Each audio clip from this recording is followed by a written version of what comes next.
आज बिल्कुल खबर शामिल करते हैं जड़ावाला से, जहां पर 240 मोड़ पर नाजायज इजाजत के खिलाफ ट्रैफिक वार्डन पुलिस की जानिब से सख्त ऑपरेशन का आगाज कर दिया गया।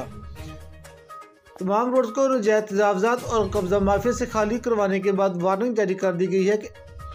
आइंदा रोड्स पर नाजायज इजाजत और कावड़े खड़ी करने वालों के खिलाफ कानूनी कार्रवाई की जाएगी और रोजाना की बुनियाद पर नाजायज इजाजत और कब्जा माफिया के खिलाफ सख्त कानूनी कार्रवाई होगी, क्योंकि अरसा दराज से आवाम को 240 मोड़ और दीगर मकामात पर नाजायज इजाजत और रास्तों में रुकावटें खड़ी होने के बाद परेशानियों का सामना था, जिसका वाहिद हल सिर्फ यही है कि नाजायज इजाजत और कब्जा माफिया के खिलाफ कानूनी कार्रवाई अमल में लाई जा सकती है। ट्रैफिक वार्डन पुलिस ने नाजायज इजाजत के खिलाफ कार्रवाई का आगाज कर दिया और 240 मोड़ को नाजायज इजाजत से औगजार करवाने के बाद वारंट जारी कर दी गई है कि नाजायज इजाजत करने वाले दुकानदार हजरात, फुटपाथ पर कब्जा करने वाले रेहड़ीबानों,